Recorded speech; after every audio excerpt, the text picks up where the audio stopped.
Bonjour et bienvenue dans le JT de la Revue Fiduciaire. Au sommaire de ce mardi 30 mars, nouvelle aide pour la prise en charge des coûts fixes, éducateurs spécialisés et TVA, et pour finir, renforcement du recours au télétravail.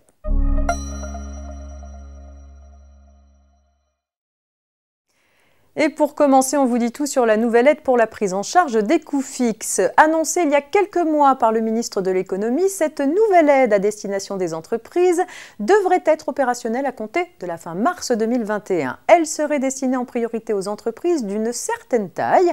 Pour y prétendre, il faudrait en effet réaliser plus de 1 million d'euros de chiffre d'affaires mensuel ou 12 millions d'euros de chiffre d'affaires annuel. Pour être éligible à l'aide versée au titre des mois de janvier et février 2021, ces entreprises devraient en outre avoir été créées avant le 1er janvier 2019, avoir perdu plus de 10% de leur chiffre d'affaires en 2020 par rapport à celui de 2019, être éligibles au fonds de solidarité en janvier 2021 ou en février 2021, justifier d'une perte de chiffre d'affaires d'au moins 50% et avoir un excédent brut d'exploitation négatif sur la période janvier-février 2021. Ce dispositif vise à couvrir les coûts fixes jusqu'à 70% des pertes d'exploitation pour les entreprises de plus de 50 salariés et 90% des pertes d'exploitation pour les entreprises de moins de 50 salariés, dans la limite de 10 millions d'euros sur le premier semestre 2021. Certaines petites entreprises pourraient tout de même bénéficier de cette nouvelle aide pour faire face à leurs coûts fixes plus élevés que la moyenne. Seraient concernés les loisirs indoor, les salles de sport, les jardins et parcs zoologiques, les établissements thermaux, les hôtels, cafés, restaurants et les résidences de tourisme situées en montagne. Le dispositif leur serait ouvert sans critère de chiffre d'affaires.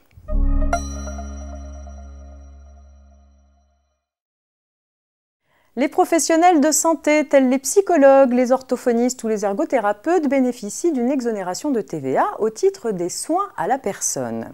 En revanche, les éducateurs spécialisés, exerçant leur profession à titre libéral, n'ont pas droit à cette exonération et doivent donc soumettre leurs prestations à la TVA au taux de 20%, sauf s'ils relèvent de la franchise en base de TVA. Interrogé sur la question de savoir si une exonération de TVA pourrait être accordée aux éducateurs spécialisés afin d'assurer une égalité de traitement entre les membres des professions paramédicales, le ministre de l'Économie a répondu par la négative. En application de la jurisprudence communautaire, cette exonération de TVA est réservée aux seules prestations de soins, alors que les prestations rendues par les éducateurs spécialisés s'inscrivent dans le cadre de l'aide sociale. Par ailleurs, les prestations de soins doivent être rendues par des membres des professions médicales ou paramédicales, au nombre desquels ne figurent pas les éducateurs spécialisés. Par conséquent, les éducateurs spécialisés ne peuvent pas prétendre à l'exonération de TVA applicable aux seules prestations de soins.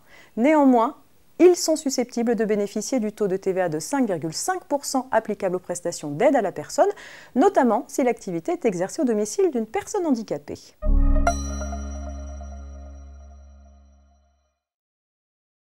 La règle du recours au télétravail 5 jours sur 5, dès que l'activité le permet, se poursuit dans les départements pour lesquels le confinement a repris le 20 mars comme dans les autres. Sous réserve que l'employeur donne son accord, la possibilité de revenir une journée sur site pour les salariés qui en expriment le besoin perdure. Une instruction a été envoyée aux préfets de région et de département afin qu'ils mettent en place un plan d'action pour que le recours au télétravail soit accru dans les entreprises situées dans les 23 territoires placés sous surveillance renforcée. Ce plan d'action pourra notamment prévoir, je cite, « des contacts plus systématiques avec les entreprises et des actions de sensibilisation.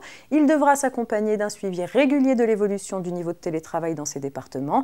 Les préfets pourront s'appuyer sur les directs en accompagnement mais aussi en contrôle. » C'est tout pour aujourd'hui. Bonne journée à toutes et à tous et rendez-vous demain.